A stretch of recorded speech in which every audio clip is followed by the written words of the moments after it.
কাদের কাকু আবার এসে বলবেন ওরা কারা, ওরা কোত্থেকে এলো। কাকু এসে সুন্দরী পরিবেষ্টিত হয়ে বলবেন, আহারে আমার নেত্রীর উন্নয়ন গ্রামে গ্রামে বিউটি পার্লার হয়ে গেছে। সেই দিন আর আসবে না। ইউনূস সাহেব আপনার ইন্টারিম গভর্নমেন্ট প্রশাসনের বিভিন্ন স্তরে স্তরে হাসিনার আন্ডা বাচ্চারা রয়ে গেছে, তাদের বিরুদ্ধে আপনি ব্যবস্থা গ্রহণ করুন। ব্যবস্থা কিছু কিছু হয়েছে, বেশিরভাগ ক্ষেত্রেই হয় না। হোমিওপ্যাথি চিকিৎসা হয়েছে, অ্যালোপ্যাথি চিকিৎসা হয় নাই। ইউনূস সাহেব হাসিনার সেই আন্ডা বাচ্চাদের বিরুদ্ধে শুধু অ্যালোপ্যাথি নয়, অস্ত্রোপচার করতে হবে। যেন তেন করে দেশ চালালে তো চলবে। সেদিন যদি আপনারা ব্যবস্থা গ্রহণ করতেন, আজকে নুরুর উপরেই হামলা হলো না। ভাইয়ের আমার, নুরুর সেই ঘটনা আমাদের সবাইকে কষ্ট দিয়েছে। এখানে আমরা যারা আছি, আমরা বিভিন্ন পলিটিক্যাল পার্টি করি।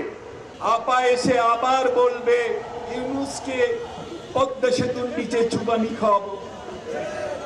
স্বপ্ন দেখছেন, আপা আবার আসবে, এসে বলবে খালেদা জিয়াকে টুক করে ফেলে দেব। আপা আবার বলবেন আমার আসলে অন্য কিছু নয়, ক্ষমতাটা দরকার। আপা আবার এসে কাঁঠালের বার্গার খাওয়ার পরামর্শ দিবেন, মিষ্টি কুমড়ার বেগুনি খাওয়ার পরামর্শ দিবেন। সেই দিন আর আসবে না। ওই যে ওবায়দুল কাদের কাকু আবার এসে বলবেন ওরা কারা, ওরা কোত্থেকে এলো। কাকু এসে সুন্দরী পরিবেষ্টিত হয়ে বলবেন, আহারে আমার নেত্রীর উন্নয়ন গ্রামে গ্রামে বিউটি পার্লার হয়ে গেছে। সেই দিন আর আসবে না। স্বপ্ন দেখেন, স্বপ্নে রুই মাছই তো খাবেন, পুঁটি মাছ খাবেন কেন? খাইবেন। কিন্তু একটি কথা মনে রাখবেন, ওই স্বপ্নের বাস্তবায়ন যদি বাংলাদেশে করতে আসেন বা রাস্তায় নামেন, আমরা কিন্তু আর হাত গুটিয়ে বসে থাকবো না। আবার আমার কোন ভাইয়ের শরীর থেকে, কোন জুলাই যোদ্ধার শরীর থেকে যদি রক্ত ঝরে, যারা রক্ত ঝরাবে তার গায়ে কি পোশাক আছে, কি রঙের পোশাক আছে, তা দেখবার টাইম কিন্তু আমাদের নাই।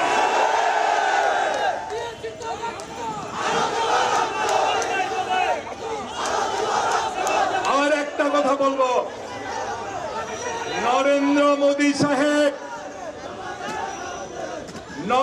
মোদী সাহেব আপনাকে আওয়ামী লীগের দুইজন নেতার একটা উক্তি আপনাকে শোনাতে চায়। উনি মারা গেছেন সুরঞ্জন সেনগুপ্ত। উনি বলেছিলেন বাঘে ধরলে ছাড়ে, হাসিনা ধরলে ছাড়ে না। আরেকজন নেতা ওই যে চট্টগ্রামের কি বলেন নারায়ণগঞ্জে, ওই যে শুধু বলে খেলা হবে বলে ব্যাগের মধ্যে বোরখা নিয়ে ঘোরে, উনিও বলেছিলেন বাঘে ধরলে ছাড়ে, হাসিনা ধরলে ছাড়ে না। শুনে রাখুন, ওই হাসিনা কিন্তু নরেন্দ্র মোদী সাহেব আপনার পা ধরেছে, ওই পা কিন্তু আর ছাড়বে না। ওনার অনুরোধে যদি বাংলাদেশে আপনি অস্থিরতা তৈরি করতে চান, তাহলে মনে রাখবেন পরিণতি কিন্তু খুব একটা ভালো হবে না। মনে রাখবেন,